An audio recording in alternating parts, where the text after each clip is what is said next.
A sitting U.S. president just detonated the most important trade relationship in North American history with a phone. Not a phone call, a post. A social media post. And here's what nobody's saying out loud. While Mark Carney was announcing plans to double Canada's exports to non-U.S. countries, Trump fired back the same night on Truth Social and effectively ended negotiations. Just like that. No vote, no hearing, no warning. The villain here isn't a missile or a market crash. It's a man with an internet connection and the nuclear codes. And the victim? It's the $2.7 trillion in annual trade that flows across your northern border. Goods, energy, food, auto parts. The invisible supply chain that quietly keeps both economies alive. By the time most people realize what's happening, the damage will already be done. Now look, while the mainstream media was fixated on Iran, Greenland, and whatever Trump said about TikTok this week, the real economic story of 2026 has been playing out quietly at the 49th parallel. And here's the thing. This isn't partisan. This isn't left versus right. This is about the architecture of North American trade and whether it's being dismantled, post by post, in real time. By last August, Trump had already raised the tariff on Canadian goods to 35%. 35%. That wasn't the end game. That was the opening move. Let's be real for a second. If you have money in the market, supply chains, a job in manufacturing, or you just buy things, this affects you. Whether you're in Toronto or Toledo, whether you voted for him or despised him, the economics don't care about your politics. So here's how we got here. And more importantly, here's where it's going. Forget the State Department, forget diplomatic back channels, formal communiques, and decades of bilateral protocol. The United States now conducts foreign policy through a social media app, and Canada just became Exhibit A. Trump posted his end to trade negotiations on Truth Social, and it came directly after Carney announced he was diversifying Canada's export partners away from the U.S. Carney played chess. Trump flipped the board, but it escalated fast. In January, Trump formally rescinded Canada's invitation to join his newly formed Board of Peace, a move he announced via another late-night social media post after Carney's headline speech at Davos. No phone call. No diplomatic memo. A post. What did Carney say that triggered all of this? He walked into the World Economic Forum in front of every major global leader and delivered what can only be described as a pointed, carefully worded broadside. He said, and I'm paraphrasing here, that great powers have begun using economic integration as weapons, tariffs as leverage, financial infrastructure as coercion, supply chains as vulnerabilities to be exploited. He didn't name Trump. He didn't have to. Trump responded from the sidelines of Davos. Canada lives because of the United States. Remember that, Mark. And that, right there, is the mindset driving U.S. trade policy right now. Not economics, not data, not mutual benefit. Ego. Personal ego expressed in real time on a social media platform with the full force of the world's largest economy behind it. Now you might think, okay, this is just noise. Politicians talk, markets adjust, things stabilize, and in the old world, you'd be right. But we're not in the old world anymore, because every single one of these posts has had a measurable real-world consequence. Manufacturers pausing investment decisions, supply chain managers rerouting orders, currency traders watching Truth Social the way they used to watch the Fed. This is the new normal, and Canada is learning that faster than almost anyone else on the planet. The deeper problem is this. When foreign policy is made through social media, there's no room for nuance. There's no room for the kind of slow, careful negotiation that trade agreements actually require. You can't negotiate a tariff schedule in 280 characters. You can't resolve automotive content rules with a meme. But that's the game Carney has been forced to play. And for a former central banker, a man who spent his career dealing in precision, data, and long-term thinking, it must be maddening. But that's not even the craziest part. Because then, Trump went after hockey. Here's where the geopolitics get genuinely surreal. And I say that not to be dramatic. I say that because the facts, stated plainly, sound like satire. Carney, Cornered by U.S. tariffs that were strangling the Canadian economy and facing real political pressure at home to do something, anything, made a move.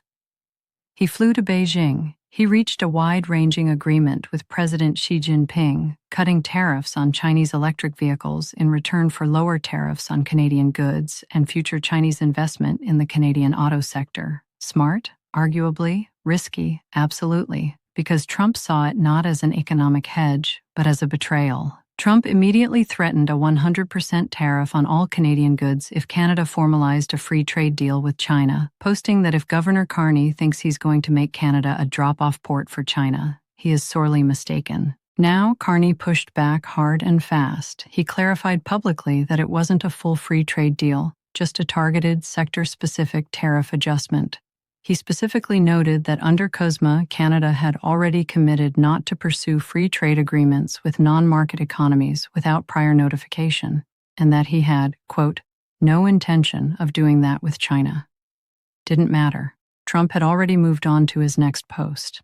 And that post, the next one, claimed that if Canada got too close to China, Beijing would, and I promise you I'm not making this up, terminate all ice hockey being played in Canada and permanently eliminate the Stanley Cup.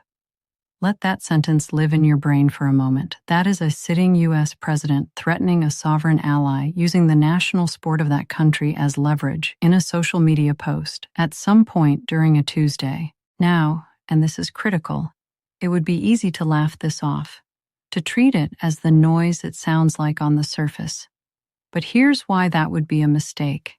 U.S. Treasury Secretary Scott Bessent echoed the core concern on national television with far more measured language. He said they couldn't let Canada become an opening for cheap Chinese goods to flow into the U.S. market, and that with a $29 trillion economy, the U.S. had maximum negotiating leverage going into this summer's trade review. So the jokes are real, but the policy architecture behind them is also real. And that combination of unpredictable, emotionally driven rhetoric backed by genuine economic firepower is exactly what makes this situation so volatile. There's also a broader chessboard move being made here that most coverage is missing entirely. China is watching all of this very carefully. Beijing has spent years trying to peel off U.S. allies, to widen the cracks in the Western economic coalition, and now Trump himself is doing that work for them. By pushing Canada toward China, by making it economically irrational for Ottawa to stay fully in the U.S. orbit, Washington is potentially accelerating the exact outcome it claims to fear most. That's not spin. That's just the logical consequence of the policy. And the people who understand supply chains, trade law, and geopolitical alignment see it clearly, even if it's not making headlines. Stay with me. Because right now, as this video goes live, Carney isn't even in Canada. He's on the other side of the world, and that tells you everything about where this is heading. Happening right now. While Trump has been rage posting, Mark Carney has been quietly doing something that hasn't gotten nearly enough coverage in the North American press. He's been traveling. Not to Washington, not to Mar-a-Lago. He's been in India, in Australia, in Japan, building economic bridges with democratic allies while the U.S.-Canada relationship burns. This isn't desperation. This is a deliberate, long-term strategy, the kind that a former Bank of England governor, a man who has navigated Brexit and the 2008 financial crisis, executes with patience and precision. Carney has identified that Canada's core vulnerability is over-reliance on a single trading partner, and he is, methodically and without fanfare, trying to fix it. His Davos line, "If you're not at the table, you're on the menu," didn't just land in the room. It became a kind of shorthand for middle powers around the world who are trying to navigate an era of U.S. economic nationalism. Leaders in Europe, in Southeast Asia, in the Gulf heard that speech and recognized a potential coalition partner, someone willing to say out loud what many of them are thinking privately. And back home in Canada, the political situation is getting more complicated, not less. The economic pressure of U.S. tariffs is real and it's hurting ordinary Canadians. Energy exports, lumber, agriculture, auto manufacturing.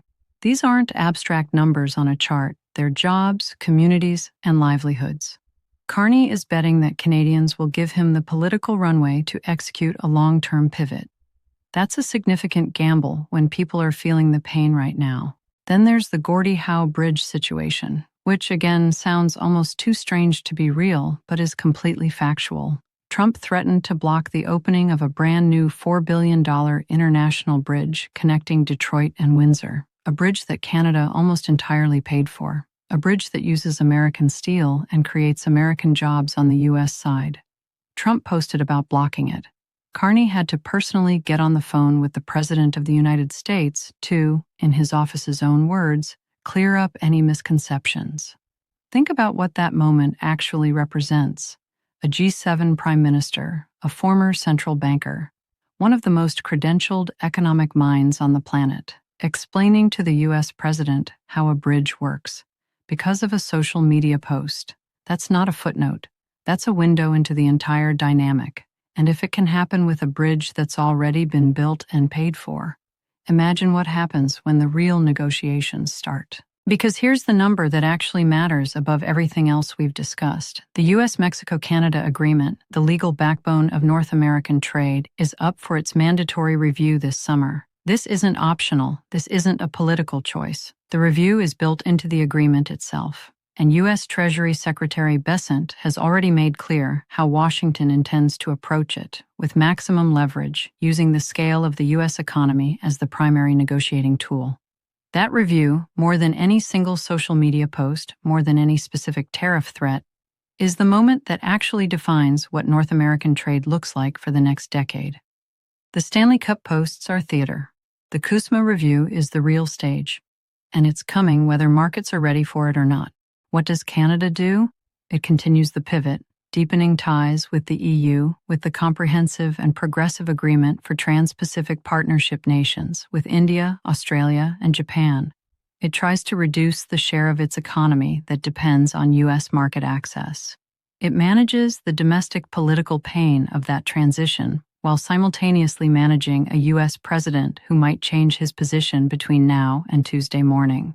And what does the U.S. do?